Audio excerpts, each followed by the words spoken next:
This is your home of independent, fearless, credible, and impactful journalism. Thanks for joining us here on Joy News Prime. Our headlines. Tonight, we begin from the June 4 yard at Agbogbloshie Market, where AMA sanitation officials closed down a mill which also houses pigeons whose droppings fall in the milled dough.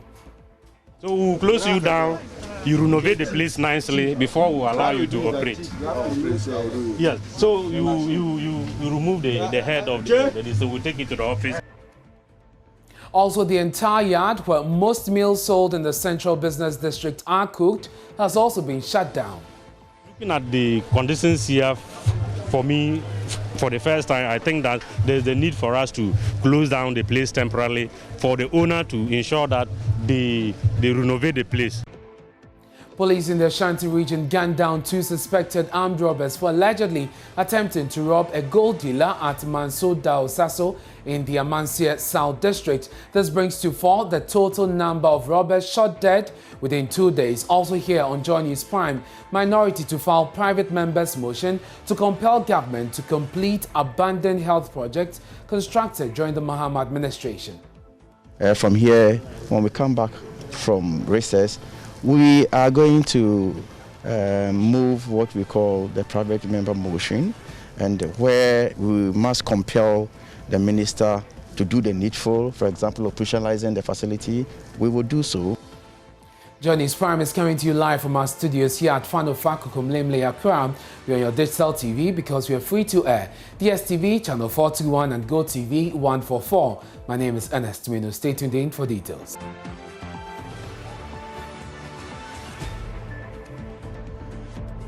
A dark, stuffy and tiny room with no ventilation. That's the condition of the only mill at the June 4 yard at Agbogbloshie Market, where scores of food hawkers cook. The 2 square meter room does not only receive raw vegetables and other grains for milling, but also has droppings of 2 pigeons kept in a rusted cage falling off, sometimes into the milled dough. On this edition of the Joy Clean Ghana campaign, AMA officials shut down the mill, which is sited in the middle of the yard where most foods meant to be sold in the Central Business District are cooked. Manuel Krantin reports. Today on this episode of Joy Clean Ghana campaign, we're back at the Agbogbloshie Market. Now, have you wondered if you bought wachi on the road, if you bought rice on the road, if you bought, any meal that you might have bought from a vendor who was hawking, most likely would have come from this place. And so we're here this morning to try and assess the conditions under which they cook this food for public consumption, because there are hundreds, if not thousands, of people whose daily meal are cooked from here. So where are you beginning from? Okay, we're beginning from here. Start from this woman. Okay. Good morning, madam. Good morning. How are you? Fine. You know why? Aja, Mbachopra. So Mr. Korea is just summoning the owner of this particular spot. You're from AMA. Oh, you're from Zainab. You're from Zainab. Oh, nipa hina odi adwuma wa. Oni nipa hina ye adwuma wa. 2. Good. Oni nyina wo AMA karata no ama otumi say ye toduani ma nipa no wo bi. Wo ankasa wo bi. Ya ye bi ba se awu ana se den. Awu. Adanti na wo nkoye runiwa. Ni na me koy. Ana se ana me ba. Wo ankasa wo ni bi, so it means that nkwara no so mu ni bi. And secondly, baby, we are human who say got a be waha. Who need a pata waha, so that at least Ubetima cover, so that once I am back inside. That's Oko Hospital as I are any door. So any sickness, Onya duania, ya baby, ya prepare duanin, or Honya fire, now you sika akoto duania. Abama we are. What you say? Say baby, I will do anino, I na say any. One got a catcher, baby, I only do anino. So that's no. And no answer. In the first place, who need to miss over here do any with that AMA character? who need be. They say driving license. Who could a car? Now who need driving license? Police stop who say driving license over here. Over Gaza. On by you. So in the one an hour has said, but told you knew but near do any. Or one cousin also sorry over here would do Jumawa. 1 hour to me. Catch her. One an hour.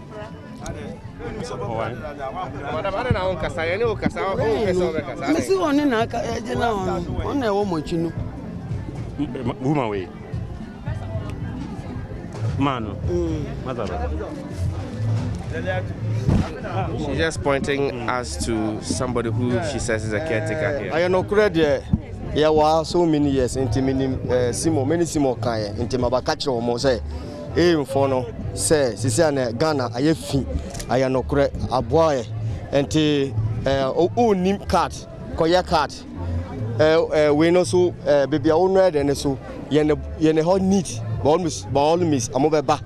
As suspected because more than a did.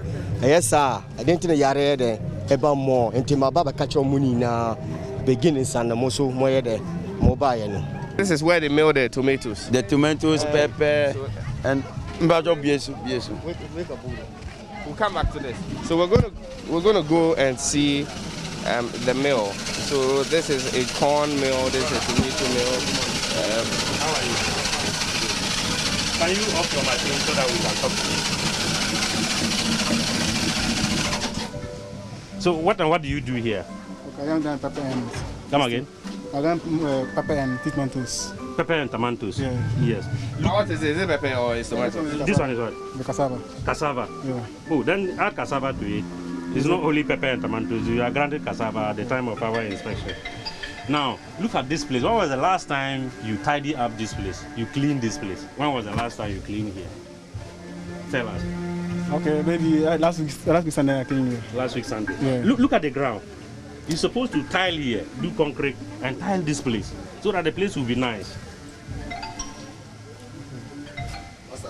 You see? I'm the master. You are the master. Oh, then it's good. Officer, please come here. Oh, what is even this? What is this? It's a bed. It's a bed. Yeah. So it's a cage for what? Beds. And look at their droppings, their feces. Or be run away. No, it'll be maize. Maize you give them? Yeah, be run away. No, come down. This is food house. You are not supposed to rear animals in food house. This is a kitchen. Don't you know that to bring about contamination? Hmm? So we'll close you down. You renovate the place nicely before we allow you to operate. Yes. So you remove the head of the so we'll take it to the office. Anytime you renovate the place to our satisfaction, then we'll release the head for you. The officer who is here at least has been doing his best to ensure that there is sanity in this place. Sometimes we do come to do a screen up exercise for them. You understand? And looking at the conditions here, for me, for the first time, I think that there's a need for us to close down the place temporarily to close down the place for the owner to ensure that they renovate the place, because I realize that the owner is using it as a business venture. You understand? So when you rent it to people and you are making money and you are not making the place conducive enough for them to cook, we need to close down the place so that when they renovate the place and the place is conducive, then we will allow them to operate. Away from Clean Ghana, family of the late Ibrahim Mohammed, known popularly as Kaka Macho, has described as Sakawa the work and subsequent release of the reports by the Drug Committee of Inquiry. The family feels betrayed by the Justice Committee, accusing members of working for their parochial interest. Family spokesperson Abdul Nafiu Mohammed is of the view that the committee was mischievous in its recommendations and conclusion. Mahmoud Mohammed Nuruddin reports. This is Sakawa work. We don't see shoddy work, we see Sakawa work. So we generally, I call it as a political engineered report. What we want as a family, we want justice to be done. And this justice we are asking for is to bring those perpetrators into book, judge them, punish them so that it will serve a lesson to others. The three-member committee in its report concluded that the social media activism of Kaka was not connected to his death. According to the report, Kaka's death was more related to a family feud. But family spokesperson Abdul Nafiu Mohammed says the committee betrayed the trust of the family. They betrayed the trust of the family because they made us to understand that they are not going to concentrate on the criminality aspect of the case. And they end up doing that. That is Sakawa. That's the term I use for. They have betrayed the trust of the family. Because after telling us that they are not going to do criminal investigation concerning the family, and they end up doing that, even trying to castigate all the blames on the family, instead of them to emphasize their reports on the unprofessionalism of the military and the police. The family head of late Abdel Nasir Yusuf, Abdullah Abubakar, says the family is not appealing for money as compensation, but rather wants to see justice served. Justice we need. Who killed our brother? They have to bring the person. Then he has to explain to Ghanaians why they killed him. Why do they use live bullets? Knowing very that they were demonstrating for their right. It's their constitutional right to demonstrate when something is going wrong. The family, we have put ourselves together. We have started discussing with our lawyers. We are doing everything humanly possible. And at the right time, we will bring our communique. He who needs to be sued, if it is a right thing, we will do that. And he who has lied to the family, we will take the family's dignity through a court process. So this is what we are doing now. A report by Mohammed Nuruddin. Now, there have been conflicting accounts over what led to the swapping of hostages last night between the Northern Regional Police and the family of a youth chief of Zajuri Fuseni Nindo. While community members said the police was in the community to arrest persons they believe played a role in the September 20 demonstration that led to the destruction of properties and injuring a police officer, the police say they were there as part of their strategy to force the youth chief to surrender. Our correspondent Martina Bugri joins us on the line with more. Martina, so you have been speaking to the police. What have they been telling you? I spoke to the Northern Regional Police Commander.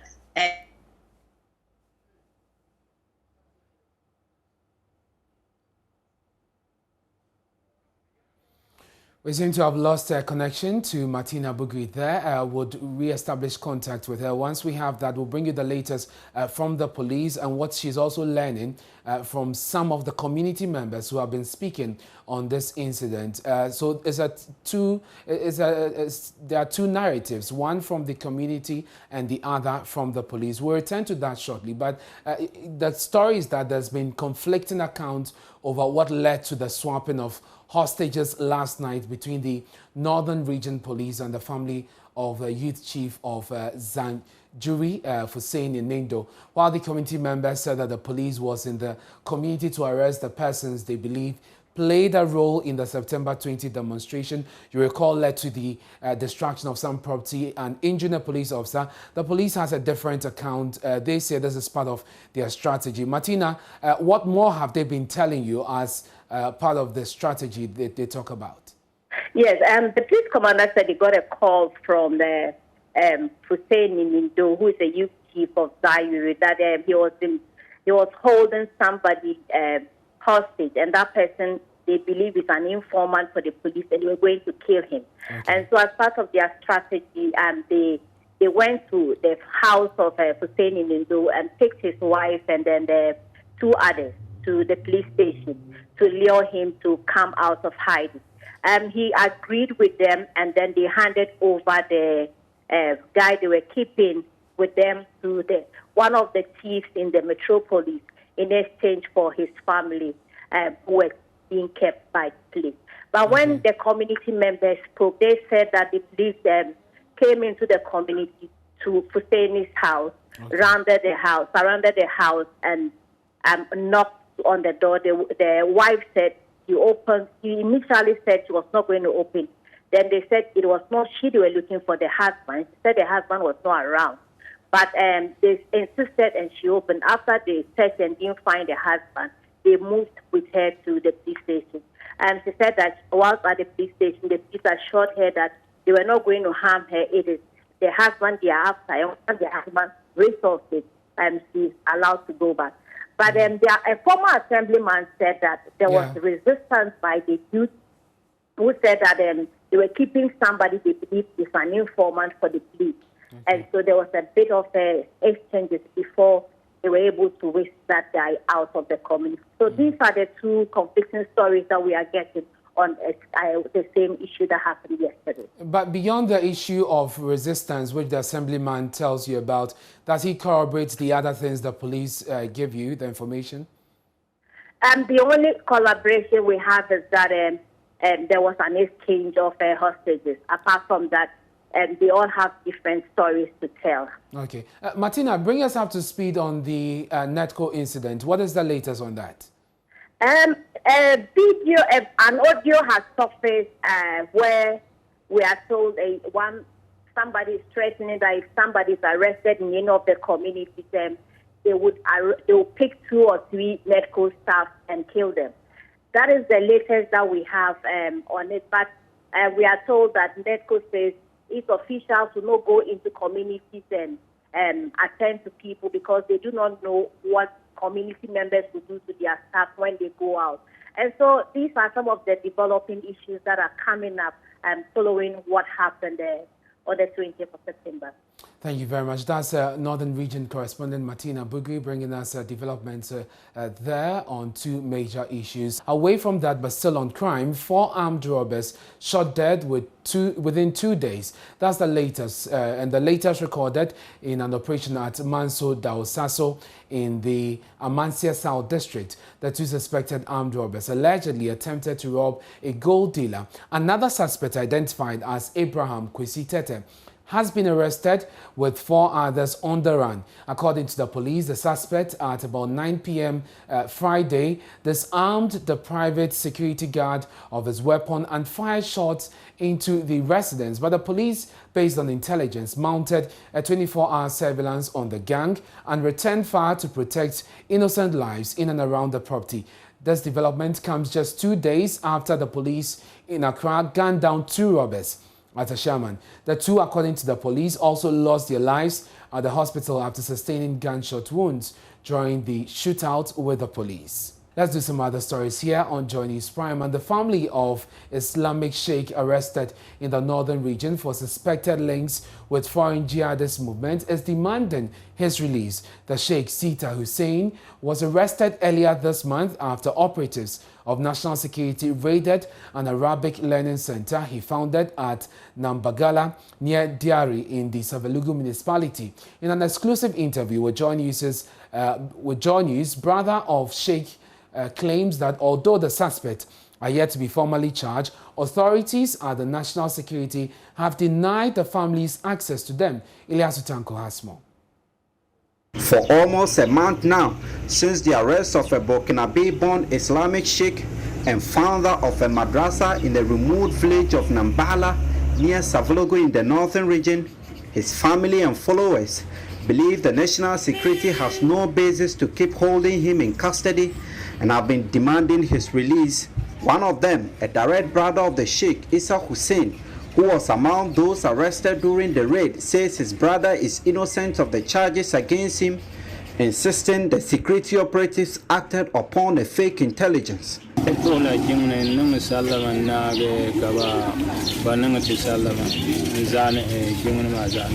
We had just finished dawn prayers and were supplicating when they appeared at the entrance of the mosque. They told us not to make any move and said they were police officers. They said they were here to do their work. So we said no problem, because we knew we haven't committed any crime. I then led them to search the whole place. They searched our rooms, the mosques, everywhere. They only know what they were looking for, but they found nothing. Yet they still went ahead to arrest and drove away with us.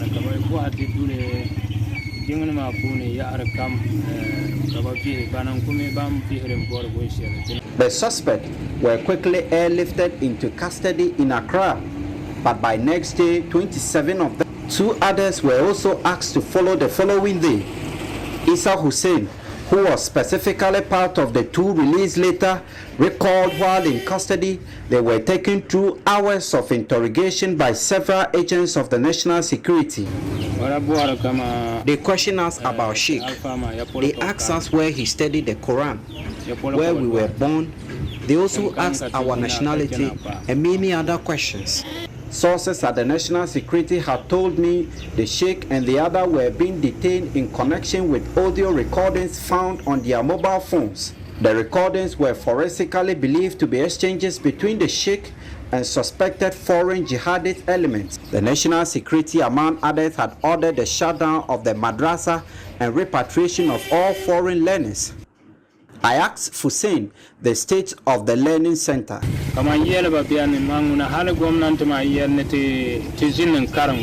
At this moment, I don't support any argument for the continued existence of the learning center, even if the government allows it to operate, because of what has happened. The sources had also told me the Sheikh had been under a close surveillance since he was first arrested somewhere in the northern regional capital, Tamale. But his brother has rejected the allegations, denying even the Sheikh had ever been arrested in the city of Tamale.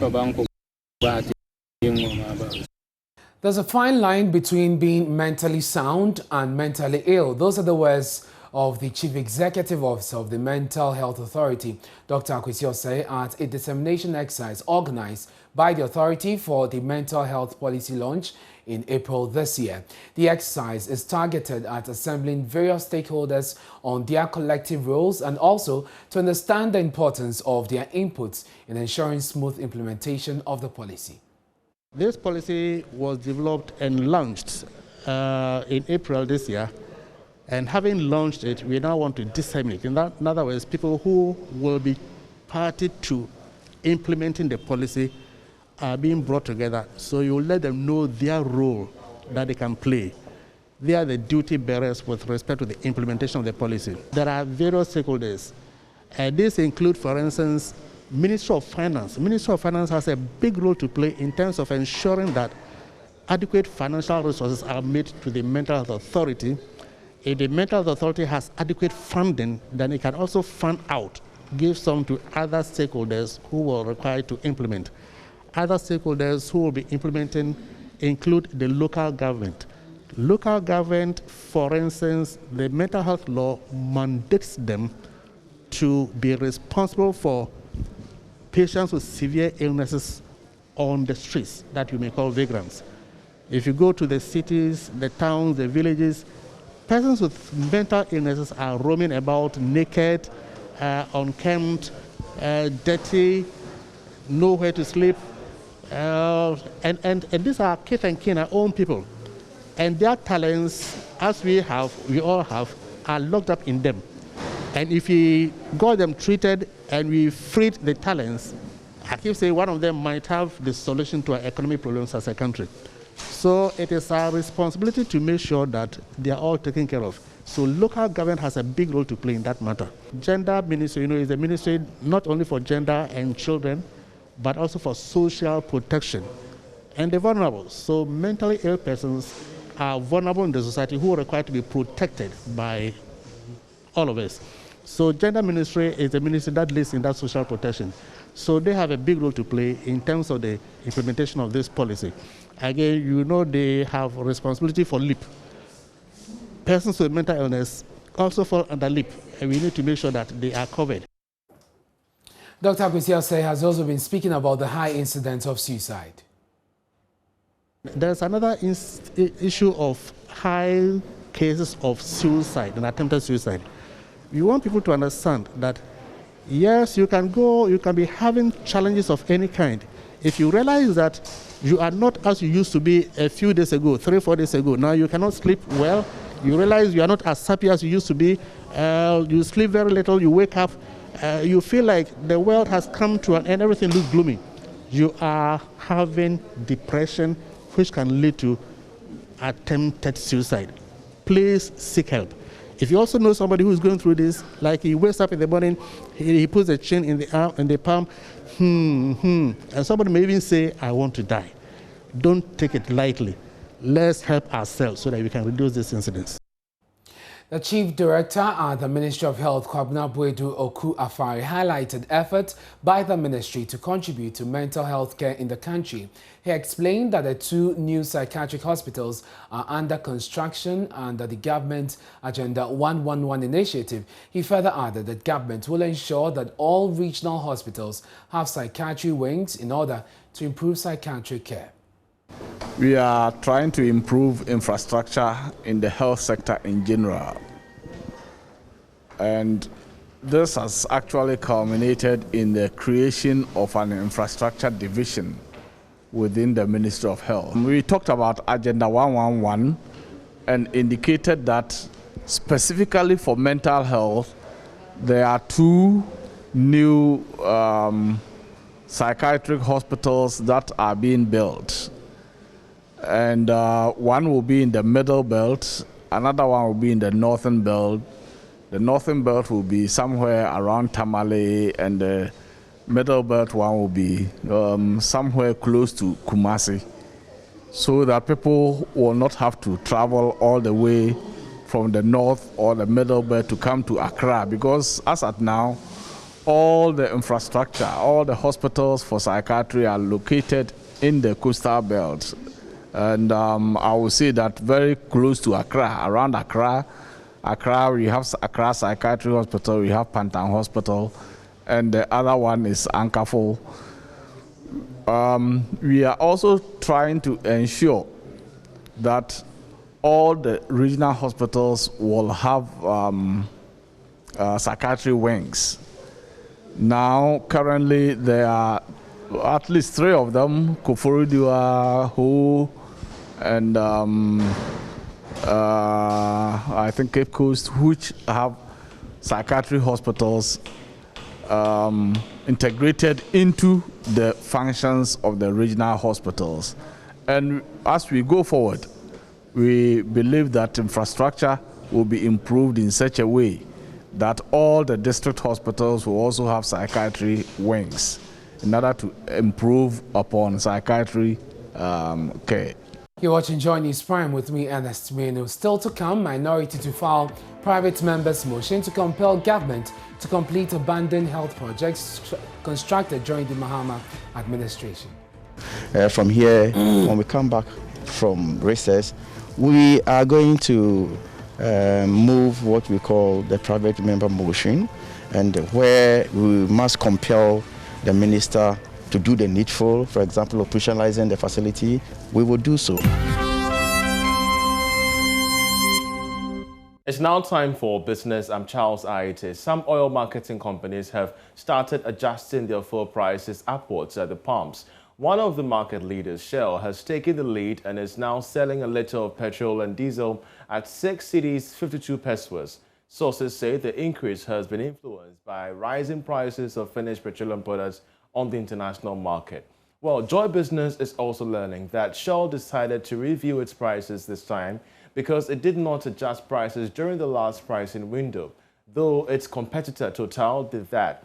Now, the other major OMCs could follow by adjusting prices in the coming days. Consumers may therefore have to brace themselves by paying more for fuel. And we shall keep an eye on this to give you updates as and when the adjustments are made. Now, the Public Interest and Accountability Committee, PIAC, is impressing on government the need to implement its recommendations on the expenditure of oil revenues. The committee is demanding that government build a legacy project in each of the 16 regions in order for citizens to benefit from the resources. Chairman of the committee, Professor Kwame Edumfrimpong, spoke to Joy Business after a swearing-in ceremony for some new members of the committee in Accra.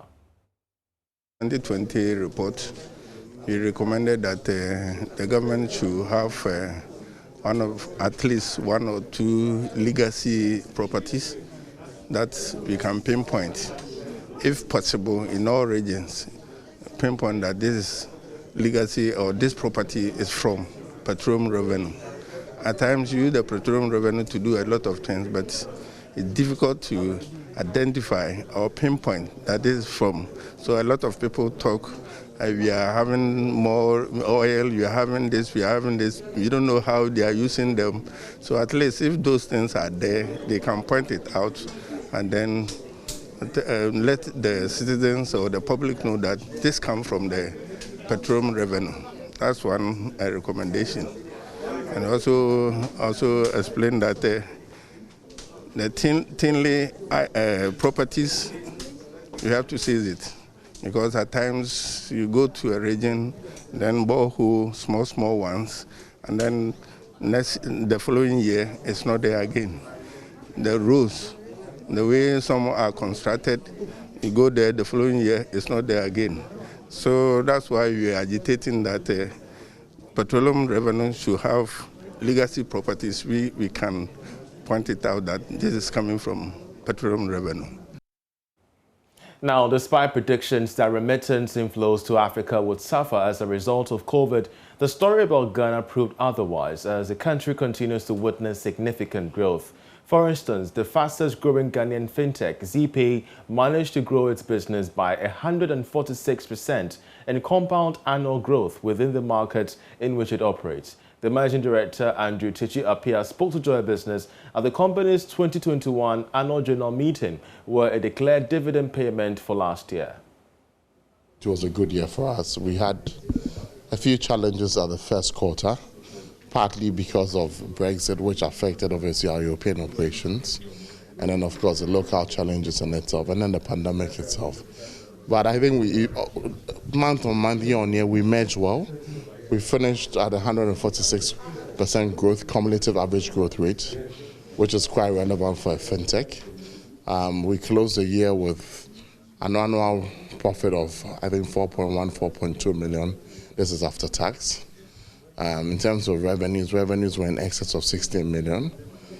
As a business, we processed $400 million in volume. And the outlook for 2021 is very exciting for us.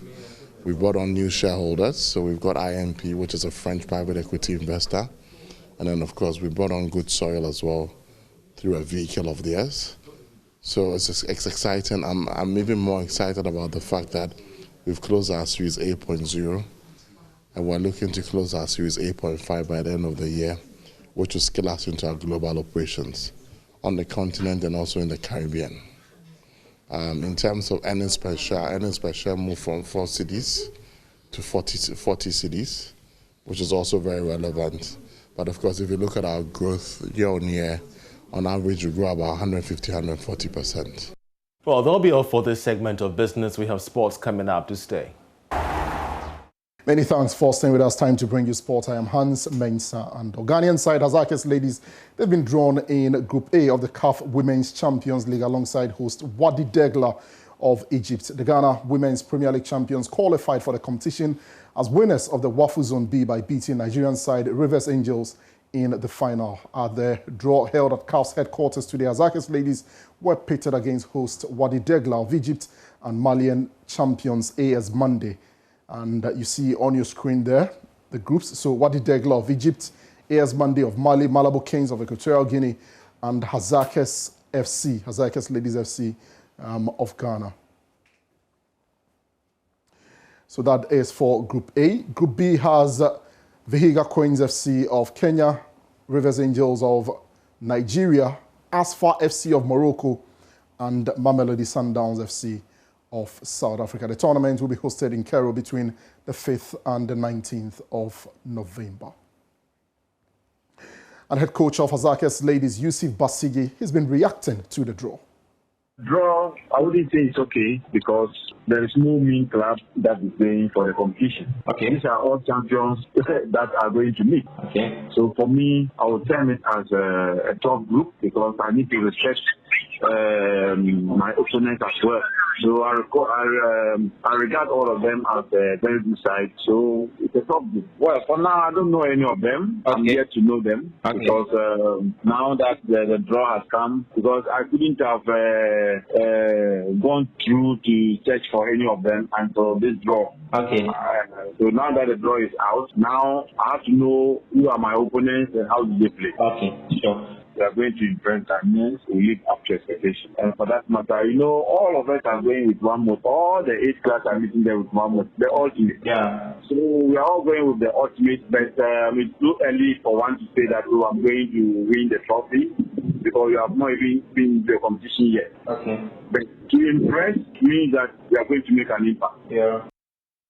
Boxing, and Manny Pacquiao has announced his retirement from the sport to focus on his political career. The multi-division world champion, who is a senator in his native Philippines, has already announced his intention to run for president in the country's 2022 elections. There is more in this report.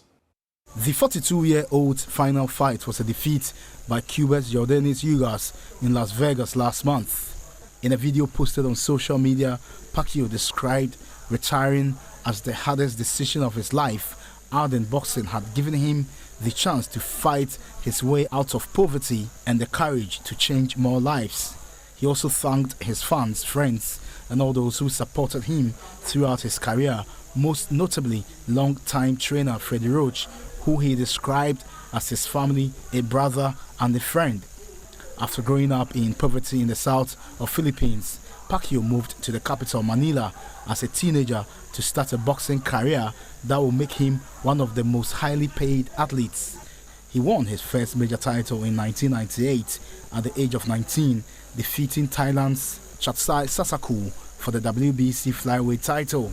He's now regarded as one of the greatest professional boxers of all time, winning 12 different titles across 8 weight divisions, and is the only boxer to hold world championships across 4 decades. In July 2019, Pacquiao became the oldest welterweight champion in history at the age of 40 when he defeated Kurt Thurman, the WBA super welterweight title, though he was stripped of the title in January 2021 because of inactivity.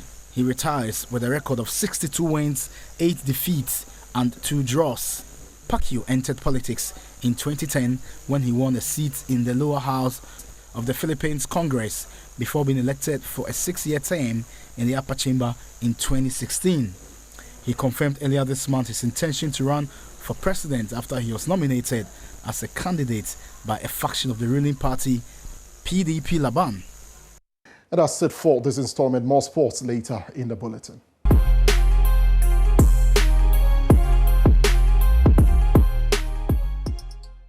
And my brother KMJ is here with the latest in the world of showbiz. What's up, bro? How are you doing? I'm good. Good to see you. How are you doing? I'm fine. Great stuff.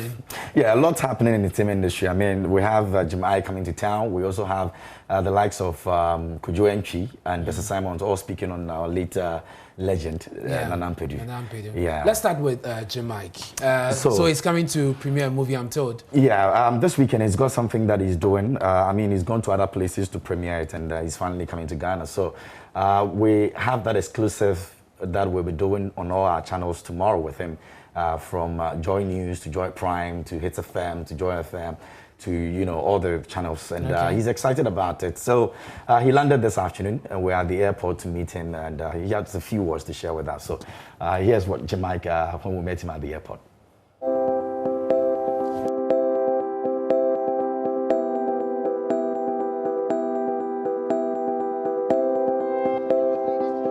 It's called Back Comments.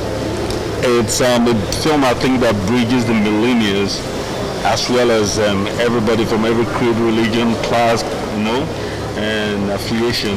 It's Nigeria right now considers it the best film that's ever been produced. A lot of pundits have termed it the best film I've ever made in my career. I executive produced it, and then a good friend of mine called Moses Inwang that's extremely good at this directed it. So I hear Ghana just came out of the COVID era in cinemas. So I decided that it's time they become a part of this culture. There's a movement already. We've done 6 premieres back home.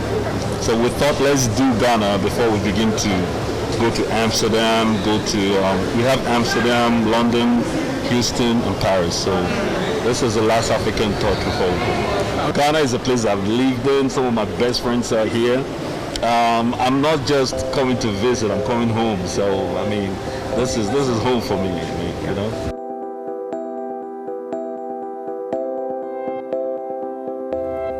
Yeah, Jamaica obviously loves Ghana. He's been here a number of times. But I saw on the Slack bad comments. Is that what the That's the title of the movie. Oh, okay. And it's been premiered in a couple of African countries. He's going to be what doing. informed that?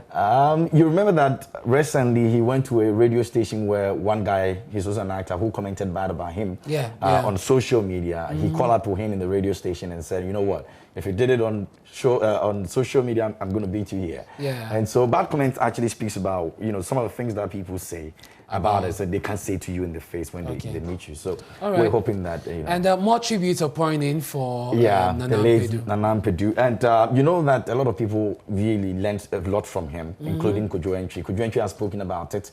He shared his own, views about his passing and what he meant to him when he was alive. So here it is. He's an uncle. He's from the same town like me. We're all from Obo. And so he is someone that, for me, if I speak about my mentors, he is the number one. As a child, I used to sing all his songs. At a certain time, as a child, when I was growing up, I thought one day I was it was a dream to play in his band. And so for me, Nana was, was everything that I wanted to be, like selfless. And I remember when I became the chairman of GAMRO, he was very vocal. He was very active in fighting that GAMRO gets the recognition that it deserves. I won't be saying too much of it because people are saying all the nice things about him. And Nana is more than an institution. I heard one gentleman say that Nana is an institution. He's more than an institution. And they call him John Tufuahene, so you can imagine. Well, other stories that have come through, it's from the Musicers camp, and we have the acting Musica president, Mr. Simons, also speaking about his passing. He's also sorry about it, as we are all feeling right now. Here's more from the Musica acting president. Pedu is one authentic, original musician whose style of writing is so unique that nobody can copy him. And this is why we say he's such a great loss to the nation. And he's a very proud Ghanaian high life musician, and he never hides it. Wherever he went, he mentioned it. He believed in his heritage. And this is something we are not getting now.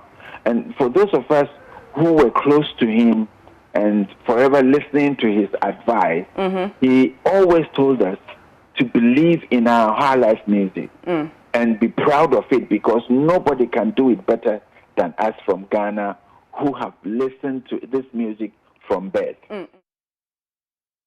So that's the voice of Mr. Simon. Yeah. I believe that we'll have more tributes pouring in. Absolutely. This week and next week, we should be expecting more. Thank you very much, KMJ, for bringing us the latest in the world of showbiz. That's it for show.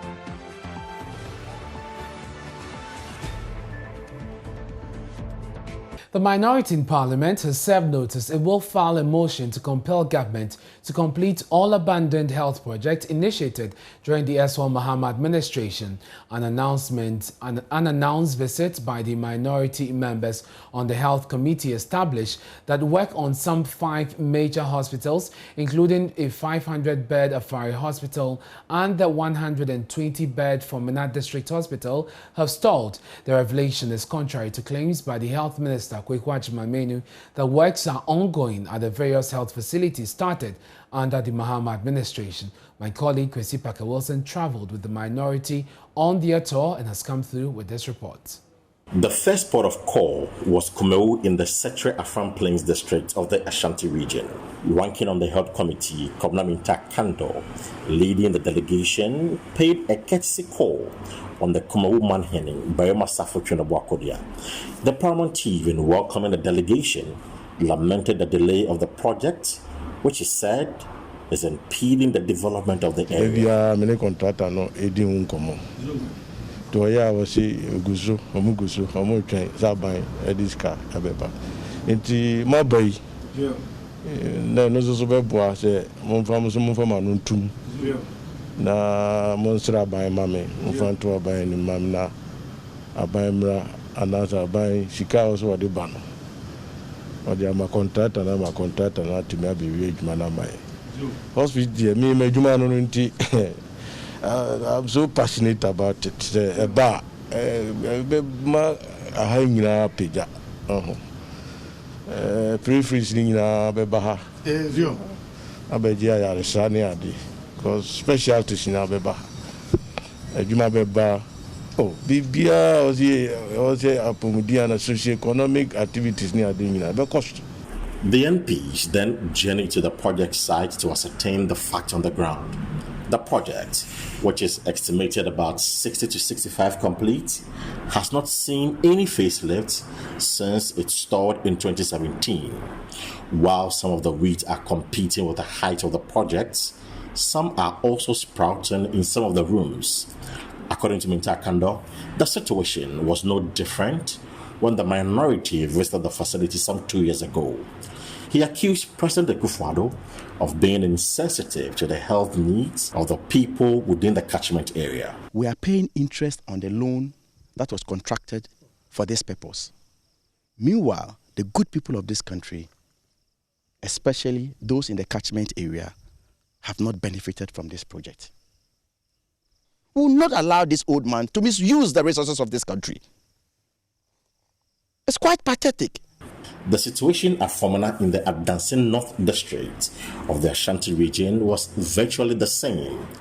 The 120-bed facility has also been left to rot since 2017.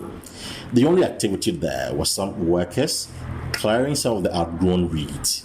Some wires in the rooms were exposed and portions of the roofs ripping off. Sparrowjara has started emerging in almost all the rooms. Another development there was the abandoned bungalows for the medical staff. Cracks were developing in some of the buildings and parts of the liver blades rusting. It could be seen that the facility, intended to provide residents with quality access to medical health care, is yet to yield the needed results. The Adansin Hene Maria Hene II, Nana Abu Kosa, unhappy with the situation, observed that the abandoned facility could have heightened tension in the area. He impressed upon the minority to pile pressure on government to complete the project. At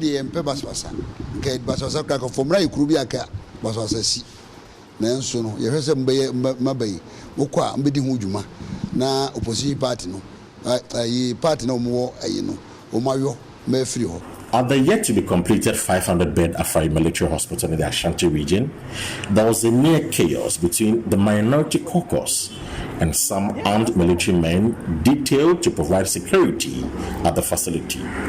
The armed officers attempted to prevent the minority MPs from touring the facility amid claims they needed clearance from their superiors at the military high command. Will you listen to us? Let's. If I'm not listening, like I know this. Let's. No, we are people. You identify. We are granting an interview here. Once we finish, we are almost done. So when we finish, we'll go. Mr. Kando. Yes. With all due respect, I gave you the maximum respect. Listen, you see, that's what I beg you in the name of God. I don't have a problem. Going to the site engineer is not a problem. I'm saying that we can't go to a site engineer and come back here again. Please, I'm coming. After close minutes of back and forth, tempest calmed down and the military paved way for the NDC MPs to tour the facility. There, it was seen that some medical equipment, including over 100 oxygen cylinders, has been left in the open. Some of the air conditioners fixed were also rusting. But it's from here. This one is from here. Yeah. It's from here. Yeah. From here. Okay, 5 years. This is the state of the Abetifi Referral Hospital in the Kumawu East District of the Eastern Region. Metal rods have been used to support buildings here, which are collapsing. The roofing of some of them ripped off, and weeds gradually taking over the project. What you see is the 120-bed Yellow Cobalt District Hospital completed and handed over to government in January 2021. A promise made by the Health Minister, Kweku Agyemang for the operationalization of the project in August 2021 is yet to materialize. The facility has a standby ambulance with medical equipment installed at the various wards. The MP for the area, Albert Tetenya-Kutei, wants government to immediately put the facility to its intended use. I don't understand that there's anything left to be done. But apart from that, we can see that depreciation is going on. Once you have a facility today, by next year, there's a year's depreciation. So yes, there's an effect on the economy. And if you don't have good health facilities, or if the people do not benefit from good health, of course it affects their business lives, and therefore it impacts them negatively when it comes to the economy. So I'm making my final appeal.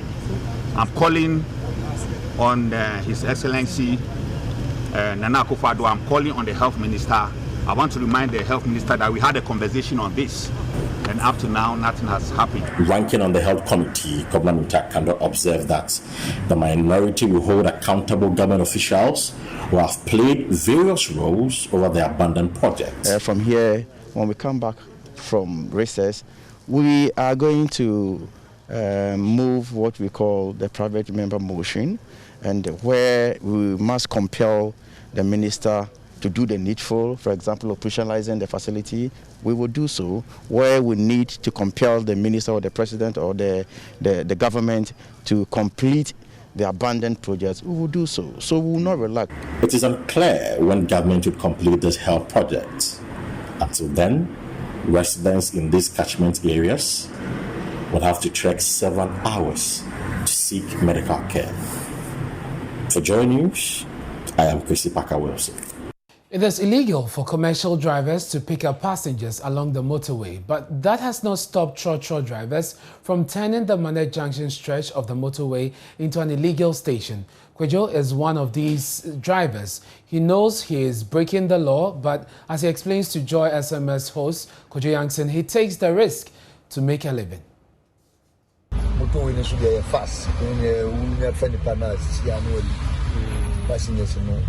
The motorway is a very fast route. Many of the passengers now move from Springter, Striblau and Medina to this point because they know we are all here.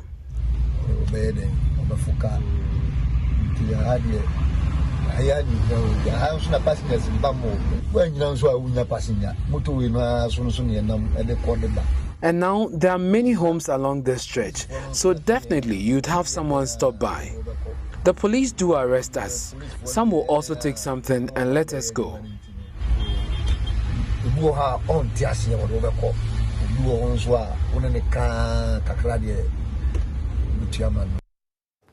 With vehicles rocketing to and from Tema at about 100 km per hour, the motorway is an extremely dangerous road to cross. But the new settlement springing up around on either side of the concrete highway means there's no shortage of pedestrians attempting to zigzag their way through speeding traffic to board the illegally parked trotros operated by Kojo and his colleagues. He admits a number of these pedestrians have been knocked over right before his very eyes. How does he and his colleagues react to these? Well, he's been speaking to Kojo Yankson.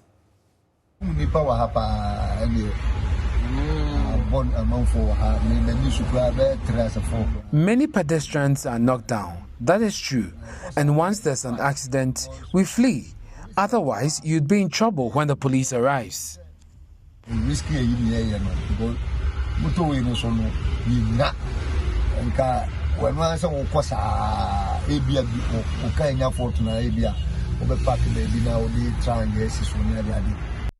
The Ghana Nurse and Midwife Trainees Association says the failure of government to pay allowances of nurses on rotation is affecting the service they provide in various health facilities. About 8 months trainees on rotation are yet to complete the processes for government to process their payments. According to the group, members who are working in areas outside their home regions are finding it difficult to survive. Leadership says members are affected psychologically. The trainees want to strike in October in demand of their locked up areas. It is affecting us psychologically, emotionally, and even physically. Because as we speak, when you go to the facility, your in charges don't care whether you are being paid or not. What they know is that you must come to work. So as to whether you go and borrow money or what have you, what they know is you must come to work. And it is affecting us. A lot of our colleagues are being molested by even landlords for not paying their or renewing their rentals and even paying for the utility bills. So this is a clear call on the President of the Republic, as he promised the trainees and intends that when he assumed office, he will restore allowance. Of course, he did. But the inconsistencies in the payment of these allowances and how the rotation nurses and midwives are not being paid for 8 months. We are working with humans, and I don't expect a hungry nurse to be able to take very good care of a patient.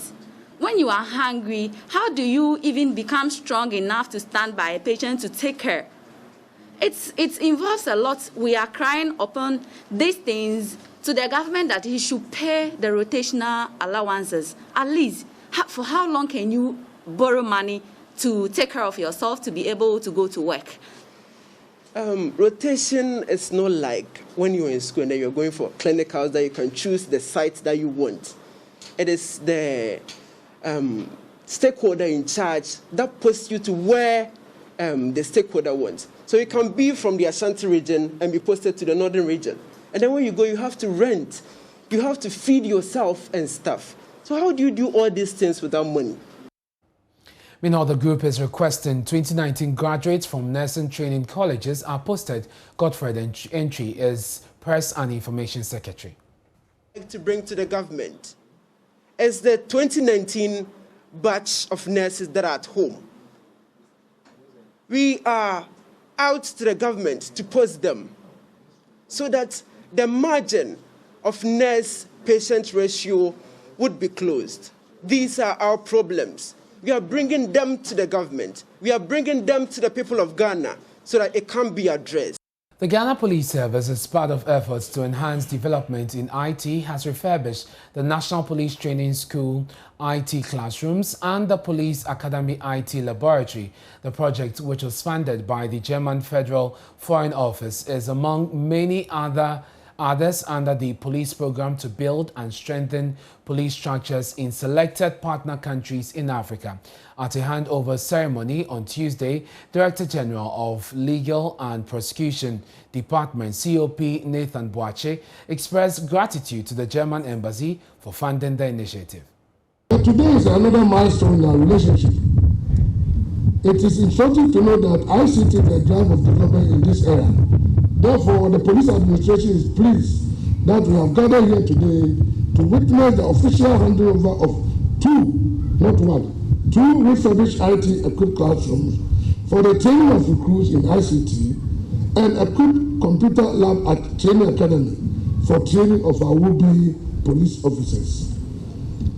The police administration is very grateful to GIZ for the 57 computers, 6-in-1 workstations, the refurbished classrooms, the provision of 2 whiteboards, and the relevant books relating to the 3 thematic areas of cooperation. The support of GIZ is in line with efforts the police administration is making to reform the existing training system to produce well-trained officers whose capacity is enhanced through their research and administrative skills, and also help in fighting cyber fraud. It is the hope of the police administration that this cooperation will be deepened, and it is envisaged that this program will be extended. Yes, we know we have another 2 years, and we hope that this program will be extended so that all uncompleted projects will be completed. Ambassador of the Federal Republic of Germany, Daniel Kroll, in an interview with Joy News, also expressed hopes that the initiative will further strengthen the police force in Ghana. Well, Ghana is Germany's premium partner in West Africa, and we believe that Ghana can play a very important role in the region, and for that it is important that Ghana remains a democratic and stable country. Therefore, a well-trained police force is essential. And so we hope with this small contribution that we can help to improve the training quality for the Ghana Police Force, and therefore prepare the ground for further development of Ghana. Shining Stars Foundation, a non-governmental organization, has completed an abandoned 3-unit school block by the government for the Yumba Special School in the Tamale metropolis of the northern region. The classroom block, which was abandoned at the foundation level, cost the Shining Stars Foundation 240,000 Ghana cedis to complete. The block is also fitted with lighting, ceiling fans and furniture worth 27,000 Ghana cedis. The Yumba Special School was built by government to shelter children with special needs. But over the years, infrastructure and subvention to the school continues to be a huge challenge. The school has largely depended on benevolence to survive. One of such group which continues to support the school is the Shining Star Foundation. Speaking at the commissioning of the facility, Director of the Shining Star Foundation, Reverend Dr. Cynthia Bentel, said the foundation has been running a feeding program for the school. About a couple of years ago, we had a call to come to Yumba Special School. When we came, we saw so many needs. Among them was to help in feeding the children. So we came with goods, rice, so many things. But I realized that was not the only need here. It needed to be consistent. It wasn't just a one-time giving. So we pledged, knowing that God was going to help us, to put a feeding program in place, of which we diligently honored until the COVID came in and they had to stay at home. She said even though the construction of the block was not factored in their plan, they had to adapt, considering the congestion in the school. When we came, we also realized another need, a very, very important need. We saw children were overcrowded in a classroom that they had. We saw a foundation that had been laid for the classroom block, which were uncompleted. Just the thought of building a classroom block wasn't something we had planned. It looked like a huge task, but we committed ourselves that by the grace of God, with the help of God, there is nothing that is impossible, and that we were going to do it. And by God's grace, this is what we see now. The head teacher of the Yumba Special School, Ephraim Tutu Brimpong, said children with special needs should not be neglected but supported. He thanked the Shining Star Foundation for their generosity. Children with disabilities should not be neglected, but instead be given the best opportunities to develop to their optimum. Such opportunities come by way of appropriate education, provision of specialized or related services, and availability of specially trained and well-motivated personnel to handle children with disabilities. The foundation also presented 20 wheelchairs and foodstuffs to the school. A retired commissioner of police has called on President Akufo-Addo to set up a commission as part of measures aimed at making the Ghana Police Service a first-class institution and serve society to its best capacity. According to COP Yag Akuriba, the establishment of the commission will allow police officers and civilians to pour out their concerns regarding the welfare of officers and the work of service. Mr. Akuriba, who is the immediate past Director General of National Patrol Department, was speaking to journalists on the sidelines of a Thanksgiving service in honor of him and his retirement from the Ghana Police Service at the St. Joseph the Worker Catholic Church at Akuse in the Eastern Region. Edwin Kofisian reports. COP Yaji Akuriba joined the Ghana Police Service some 33 years ago as a graduate officer. He held several positions, including Commandant of the National Police Academy and Training School in Accra. He was also the Commanding Officer of the National Police Training School, the Regional Commander for Eastern and Western Regions, and finally, as Director General of the National Patrol Department. He has been described by many as a man of principles who eschewed corruption and cheating. The Catholic Bishop of the Koforidua Diocese, Most Reverend Joseph Efrife Jekum, who was the principal officiating clergy, described Mr. Akuriba as honest, time-conscious, faithful, and disciplined. He spoke to Joy News. At the beginning of the Mass, I made certain comments commending him about his great work, his honesty, his punctuality, and transparency and discipline that he had exhibited throughout his police service. And for this, I want to commend him and also ask that all Ghana Police Service members also will really emulate his sterling example. COP Yaji Akuriba, in an interview, says there are lingering issues affecting the service.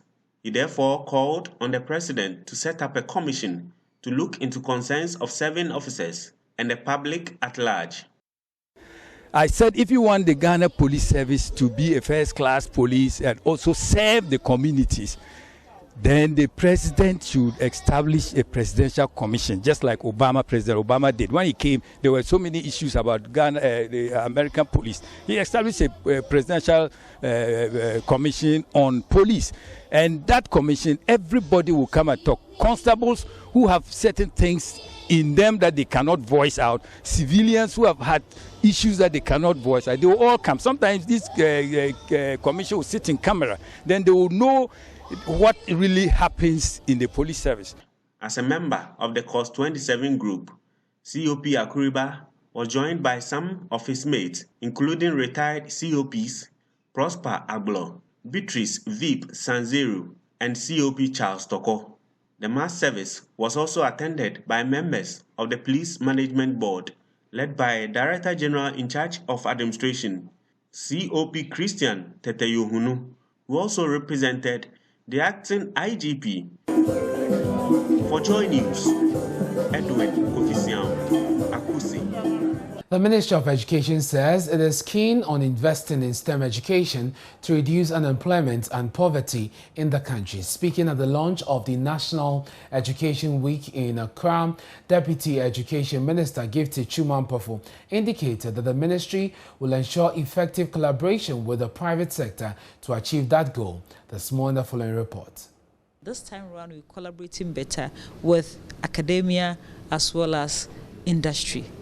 And in doing all these, we show that the next 2, 3, 4, 5 years, Ghana's education is going to be different. In addition to this, we're placing most emphasis on STEM, science, technology, engineering, and mathematics. STEM because it is the engine of growth. And I always said, being a TVET minister, I always say that the STEM will also move all sectors of our economy, including TVET. You know, the TVET is the technology aspect of science. As a science teacher, what is the difference between science and technology? Science is the teaching itself of the knowledge, and technology is the application of science. So, talking about STEM is together with TVET as well. And that's going to move Ghana forward, reduce unemployment and reduce poverty. The president's nominee for the Sunyani West Municipal Assembly, Evans Kusi Boedu, and Brekum West District, Dominic Opon, have been confirmed after securing an overwhelming endorsement from the assembly members. They had 69 and 100% endorsements respectively, but the exercise to confirm the nominees were under tight security, with both police and military personnel at Odumase and Jenejene. Now, they both promised to work to address the specific concerns of the electoral areas. Precious Semevo has more. The appointment of Metropolitan Municipal District Chief Executives is the sole preserve of the President, and per the 1992 Constitution announced the 260 nominees on September 19, 2021. In the Bono region, 12 individuals, including one female, are expected to be confirmed after the prior approval of not less than 2/3 majority of members of the Assembly present, and the first to be confirmed in the Bono region is Evans Kusibuodum for the Sunyani West Municipal Assembly. The exercise took place at the Sunyani West Municipal Assembly with a combined security force of police and military and was supervised by the Bono Regional Minister Justina Owusu-Banahene. Out of the 55 assembly members, 38 voted yes for Kusibuodum, who is also the constituency chairman of the NPP in Sunyani West. After his confirmation, Kusibuodum thanked the president for the honor done to him and promised to work hard to address the specific concerns of the electoral areas in the municipality. Immediate action is, after meeting with the assembly members, that I will know. I have to meet with the assembly because already the assembly was there. So they have their own programs from the various electoral areas. So I have to meet the assembly to know what programs they've already adopted, which are yet to be implemented. You don't have any challenge across. Some electoral areas have school buildings as a challenge. Areas have roads, some have water. So it all depends on what the electoral area has sent to the assembly. Meanwhile, the second confirmation took place at the Presbyterian Church at Jinijini in the Brekum West District Assembly, where Dominic Opon pulled 100% after all 27 assembly members voted yes. The confirmation process continues for Idrissa Ouattara, Doma Central Municipal, Emmanuel Kofi-Agyeman, Doma East, and Francis Kwejo Opon, Doma West on Wednesday, September 29, 2021. Precious Semevo, Joy News, Odumase, Sunyani. With a survey conducted by the USAID Early Grade Reading Assessment indicating that 90% of Ghanaian children cannot read appreciably, parents are being urged to inculcate in their wards the habit of visiting the library to help improve the literacy levels and nurture the reading culture of pupils in basic school. My colleague Anasa Bit visited the Techiman Community Library, where some schools are currently building the reading and comprehension skills of their pupils through library visitations. There's more in the following report. In Ghana, over 90% of pupils in basic schools cannot read and understand, according to a survey conducted on early grade reading and maths assessments. Some schools within the Techiman municipality are taking steps to help improve the reading ability of their pupils. Richmond Setre is the proprietor of the New World Educational Complex. The school, which is without a library, do visit the community library as a means of improving the reading skills of its pupils. Richmond tells me that the visitations has contributed immensely in developing the reading abilities of the school's pupils. We've been visiting the library for some months now, and already, as you can see, almost all the children have registered and they come in for their personal books. They take it home and motivates them to read. So within 1 week, 2 weeks, you realize that they have finished reading the books and they want another one. Previously, after doing their homework, that's it. But now the library books have become additional learning tool, and it has helped improve their reading skills. 11-year-old Kingsley Champon tells me how the visitations of the library has helped in improving his love for reading. When I come to the library, it helped me to read and write very well. At the first time when I do only my homework and finish, and I'll be sleeping, but now when I do my homework and I'll take my library book to read. So every time when I'm coming to the library, I am happy. Just like Kingsley, 15-year-old Ajiman Josephine says the visitations has helped in improving her vocabulary and calls on pupils at the basic level to adopt the habit of visiting the libraries too, instead of spending time on the internet. It has helped me improve in reading and writing, and it has also improved my vocabulary. And I'll tell them to stop watching the television and going to TikTok, WhatsApp, online, and they should focus on their books and read those and come to the library to read. Municipal Director at the Ghana Library Authority, Charlotte Nsia Tabiri, urged parents to instill in their wards the habit of reading at tender ages to help improve their reading abilities. We are saying that we want to catch them young. When we catch them young and they get the habit of reading, they inculcate the habit of reading and know what to research for. Even when they get to adulthood and they get their gadgets, they'll know how to research. How many parents get the time? How many parents even have the smartphones? Those who have the smartphone, how many parents are willing to give in to their children? How many parents are able to monitor what their children are researching? So now that they are young, let them catch them young by using the hard copies. And then when they grow and they become adults and they have the gadgets, they'll know where to do, what to research, and not be going to some pages and some areas that they are not supposed to go. So that is my advice. Even though we have the gadgets, we have to monitor how our children should use the gadgets. Richmond, however, called on authorities to help improve the state of the library by regularly changing old books and staffing the library with new reading materials. It will be better if the books are renewed every now and then. So, as you can see, the books they are holding are old. So if we get newer books and even more books, so that they can pick different type of book, different stories to read. Reporting for Joy News, Anas Sabit, Techiman. This is Joy News Prime with me, Ernest Minu. We're taking a break on Word 10. Charles will bring you more business stories. Stay with us.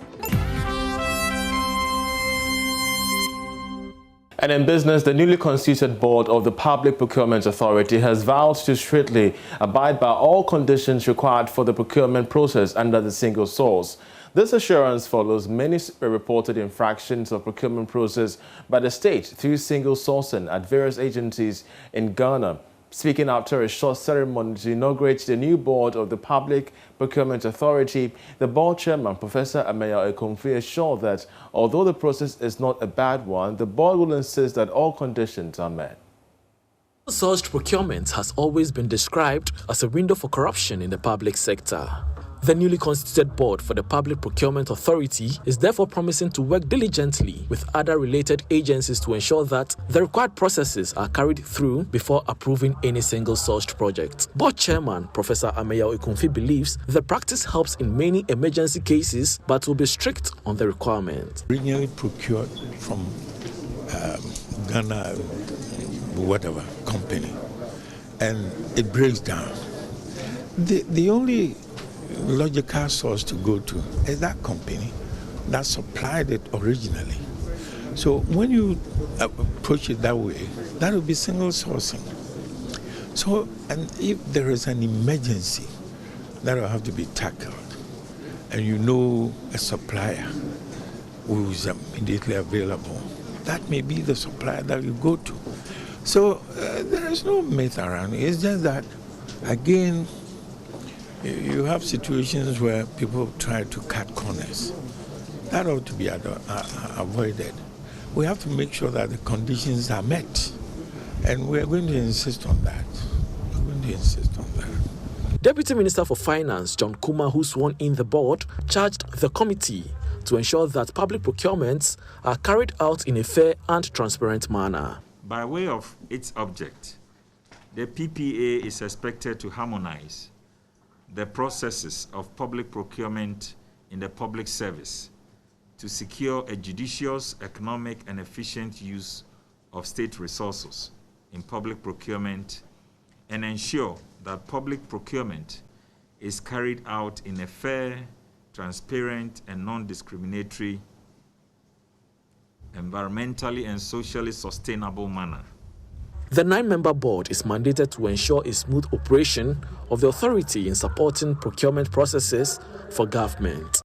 Well, so South Africa Airways has resumed flights to Ghana, Accra, after 18 months of suspension due to some financial challenges and the impact of COVID-19. We have a report for you where stakeholders have, of course, called for a deepened interest in the single African market trade system. There's more in this report. Speaking at the relaunch of the operations and inaugural flight of the Airbus, country manager of South Africa Airways, Gloria Wilkinson-Mensah, assured of quality service and convenience for travelers. The services of South African Airways was actually suspended from March 2020 through the lockdowns and through the opening of the skies by various governments. And South African Airways made an announcement which has been long expected on the 25th of September to relaunch its flights.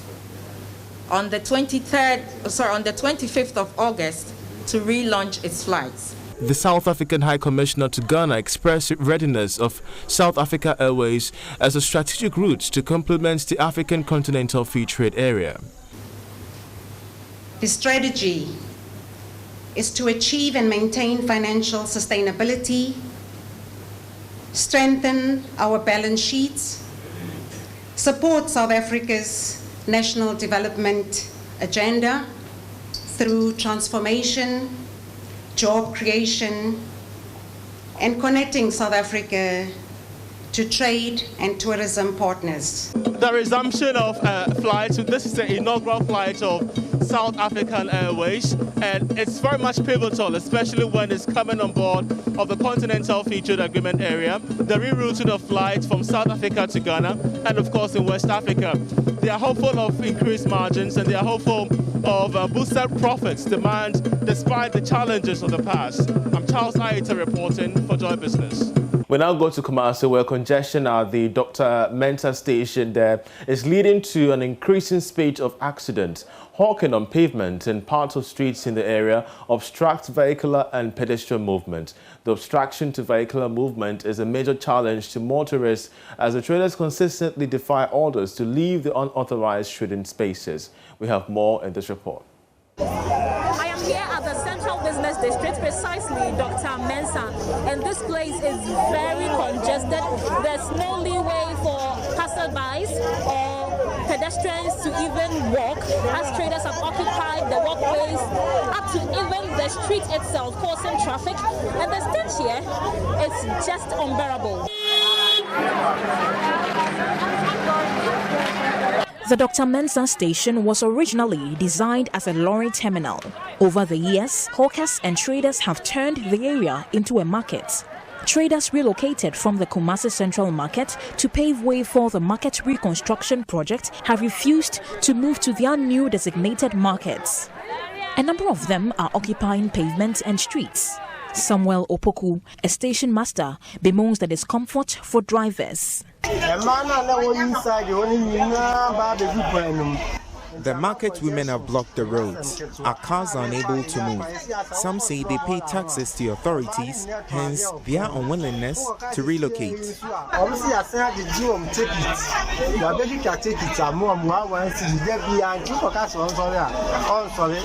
The traders claim the market reconstruction has left them stranded despite space designated for them at the race course market.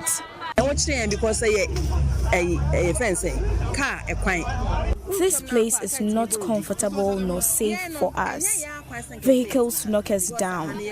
But what can we do? We have no place to stay.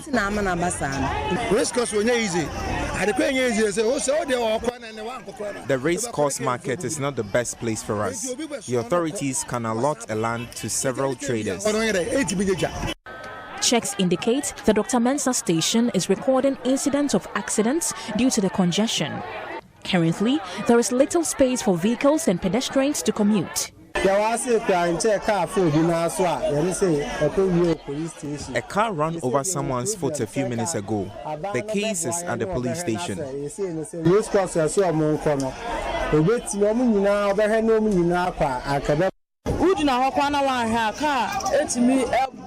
If you are not always alert when hawking, a car may knock you down. Honestly, we know we are not supposed to sell here, but there is nowhere to go.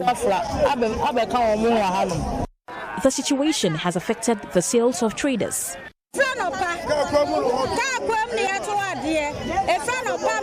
Since morning, I have not made any sales.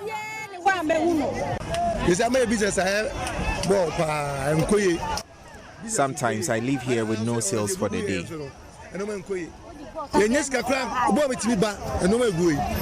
15 cities into the coffee. Dry. 15 cities. Mona Lisa Frimpong reporting. Now, the Asante-Hene Osunfo Sertusi II has called on telecoms giant MTN to intensify efforts to clamp down on internet scam and mobile money fraud. He observes the trend could be detrimental to the digitization drive the telecommunication companies are championing.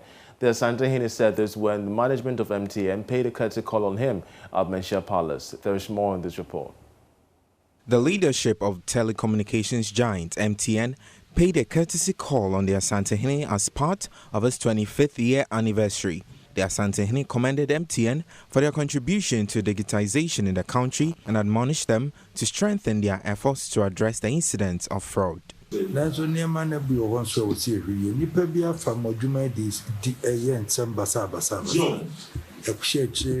Some people use your company name to make false publications to deceive people on social media. We must curb this.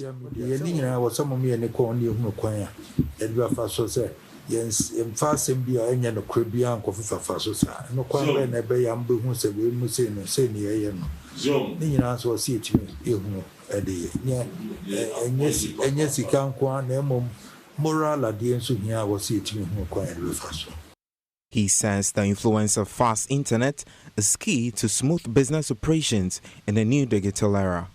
That'll be it for business. We'll leave you with a summary of international business news, after which we do have sports to stay.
Many thanks for joining me. The Ghana Boxing Authority has lifted a 2-year ban it imposed on former IBF lightweight champion Richard Oblite-Komi. The sanction was handed to Komi in April this year after he made false accusations and disparaging remarks about GB executives.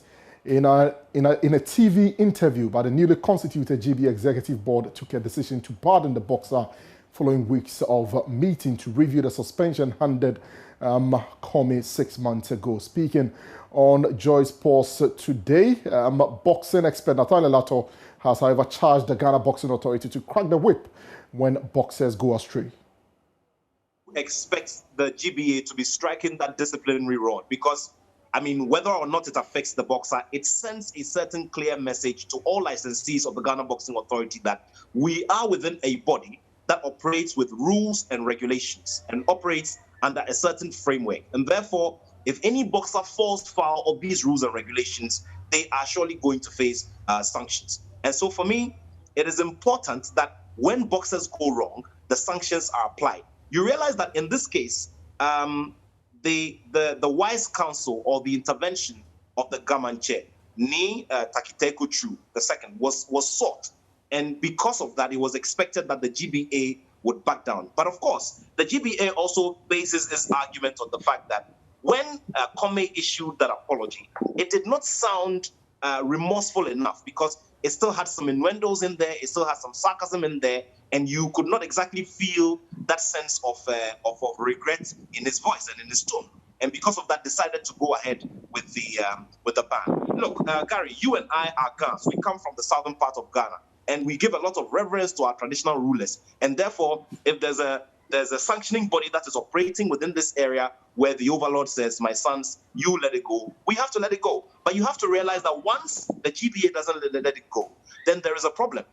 And so, for me, it is important that that message is sent out there, not only to boxers, but to other licensees under the Ghana Boxing Authority, that we operate under rules and regulations. And if we want to see our boxing get back up there, like it was in the days when we had DK Poison, in the days when we had Ikwoti, Azuma Nelson, and the like, then we need to be disciplined as a body. And it applies to everybody else, irrespective of what your credentials are. And we are just 30 days away from the start of the 2021-2022 Ghana Premier League. And in what can be described as a worrying development, only 4 match venues are currently fit for purpose. This is from a report from the Club Licensing Committee of the Ghana Football Association, which announced its decisions on match venues submitted by Premier League clubs with respect to infrastructure criteria on Tuesday evening. There is more in this Joy Sports report. The decisions were taken based on reports received from the club licensing manager from the inspection visits across the various venues. The club licensing committee was not satisfied with the reports of all the venues submitted. However, 4 venues, namely Wafa Park, Aliyu Mahama Stadium, Cape Coast, and the Lenkley Stadium, have been granted conditional approval pending the correction and or defects as stated in the inspection reports by October 18, 2021. Meanwhile, 15 clubs have had their main venues conditionally rejected pending a re-inspection to ascertain the status of recommendations as instructed in the decisions of the Club Licensing Committee. The Club Licensing Committee shall be making final decisions on the venues after the inspection on October 18, 2021. The decisions on the match venues shall be final for the period of the first round. The Club Licensing Committee shall only review decisions of the match venues to update the venue list before the start of the second round. That's it for now, but interesting results coming through in the UEFA Champions League. Manchester United at Old Trafford winning at the death. Cristiano Ronaldo, the man with the winning goal. Barcelona, well, it's going from bad to worse for them. Last I checked, they were down by 3-0. We'll get a comprehensive update on the scoreline. Chelsea were also down by 1-0. But as you can see there, Atalanta also beating Young Boys by 1-0. And you've got Zenit St. Petersburg also thrashing Malmo by 4-0. And Bayern Munich also thrashing Dynamo Kiev by 5-0. Benfica, like I mentioned earlier, beating Barcelona by 3-0. Manchester United winning at the death against Villarreal 2-1. Cristiano Ronaldo with a winning goal. And Wolfsburg also beating Sevilla. Wolfsburg, 1-1 between Wolfsburg and Sevilla. And Salzburg also beating Lille by 2-1. Juventus 1, Chelsea 0. We'll be checking out the highlights plus some of the other games a bit later at 10:30 p.m. on FunZone. Be sure to make a date and let's have that conversation. There's more, of course, at myjoyonline.com/sports. I'm Hans Mensando. And that's our show for tonight. Many thanks for your company. You find more stories when you log on to myjoyonline.com. I'm Ernest.